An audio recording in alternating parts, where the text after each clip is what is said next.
कहानी की शुरुआत शालीन नाम की जवान औरत से शुरू होती है। शालीन के पति का नाम नॉर्मन था और इन दोनों की 2 बेटियां थीं। इनका पूरा दिन हंसते खेलते कैसे निकल जाता इन्हें पता ही नहीं चलता था। परिवार में ना तो प्यार की कमी थी और ना ही पैसे की, क्योंकि शालीन एक रोबोटिक कंपनी की मालकिन थी, जबकि नॉर्मन का खुद का थिएटर था। दोनों पति पत्नी में बेहद प्यार था, लेकिन शायद शालीन के बदन में कुछ ज्यादा ही आग थी। इसलिए नॉर्मन से धमाके करवाने के बाद भी उसे गंदी मूवीज देखकर अपनी उंगली का इस्तेमाल करना पड़ता था। वैसे नॉर्मन ये सब जानता था, लेकिन वो शालीन पर गुस्सा नहीं करता था, क्योंकि शालीन उससे बेहद प्यार करती थी और वो दोनों इस बात का अपने रिश्ते पर कोई असर नहीं पड़ने देते थे। एक दिन जब शालीन काम पर जा रही थी तो उसके सामने एक कुत्ता एक बंदे को काटने लगता है। शालीन ये देखकर पीछे ही रुक गई और अचानक वो कुत्ता शालीन की तरफ आने लगा। इससे पहले कि वो उससे काटता, एक लड़का कुत्ते को अपने पास बुलाकर उसे प्यार करने लगता है, जिसे देखकर शालीन और वहाँ मौजूद सभी लोग बेहद हैरान हो गए। इस लड़के का नाम रोमन था। कुछ देर बाद शालीन अपनी कंपनी में आती है। यहाँ उसकी मैनेजर मॉली उसे कंपनी में आए नए लोगों से मिलवाती है और इन लोगों में रोमन भी शामिल था, यानी वो अब से शालीन की कंपनी में ही काम करने वाला था। शालीन सभी का स्वागत करती है। मॉली सभी को बाहर ले जाकर समझाने लगती है कि तुम्हें एक मेल मिलेगी जिसमें कंपनी के सीनियर लोगों के नाम होंगे और तुम लोगों को उनमें से अपने मेंटोर को चूज करना है, ताकि तुम उनकी टीम में जा सको और उनसे कुछ सीख सको। कुछ देर बाद जब रोमन अपना काम कर रहा था तो शालीन उसके पास आकर पूछती है कि तुमने उस कुत्ते को कैसे शांत किया।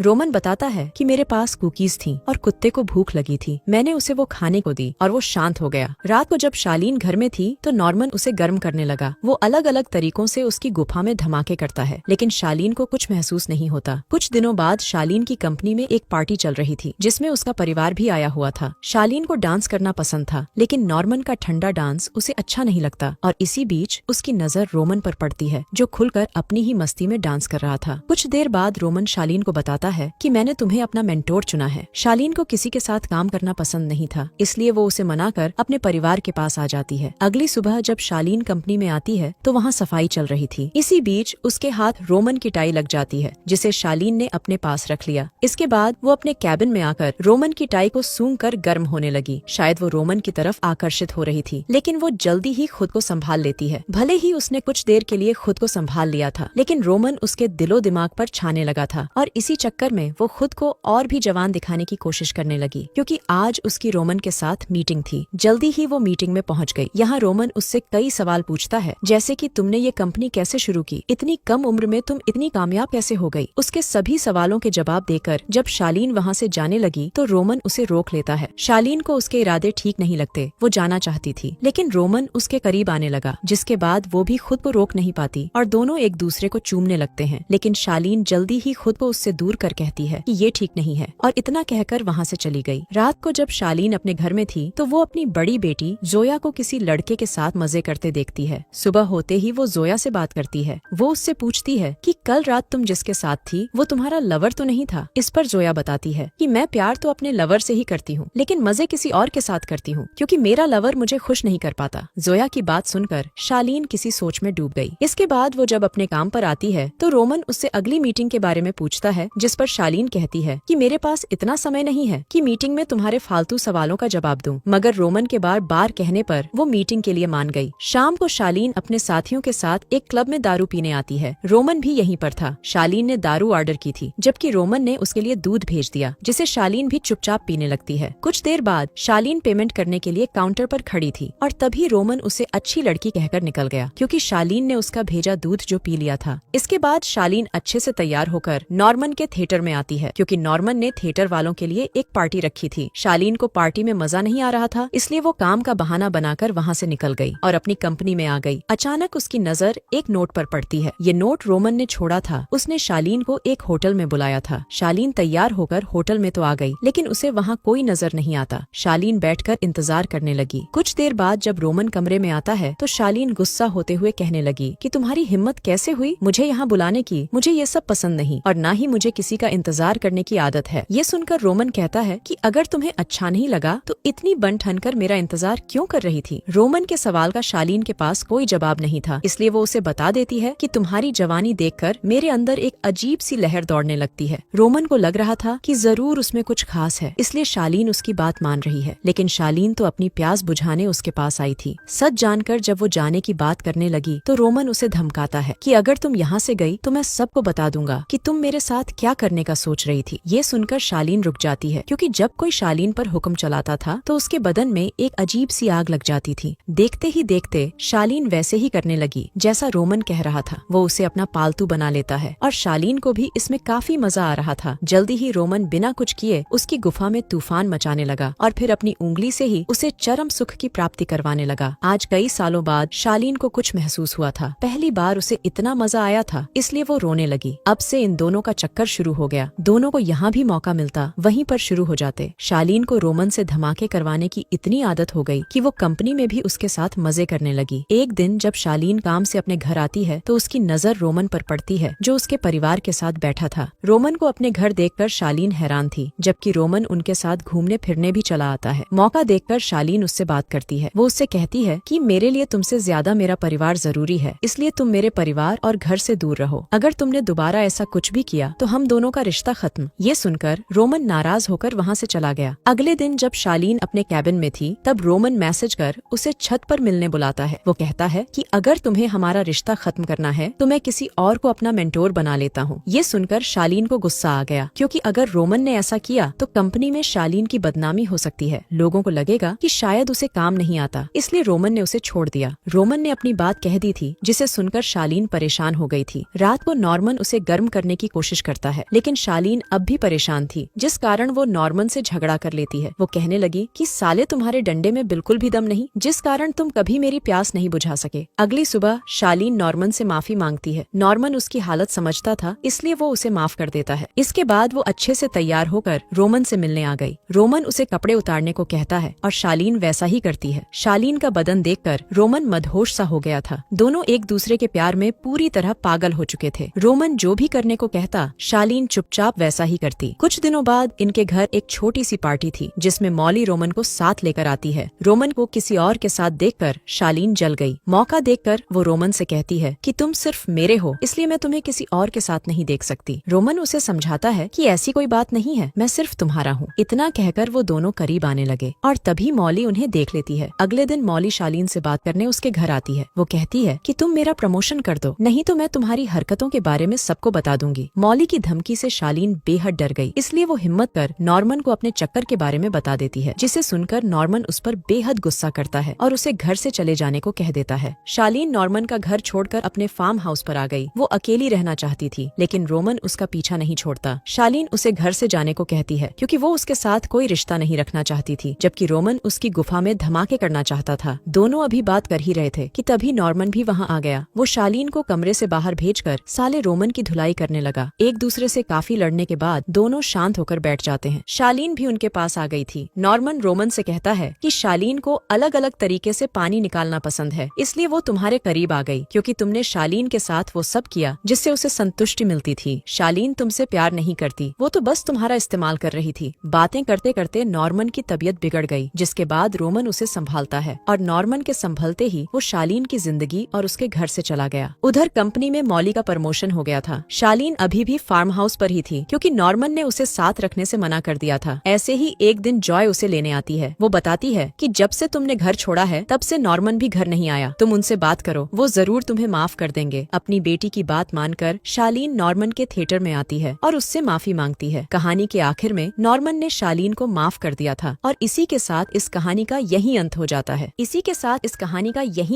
है। हमारी वीडियो देखने के लिए बहुत बहुत धन्यवाद।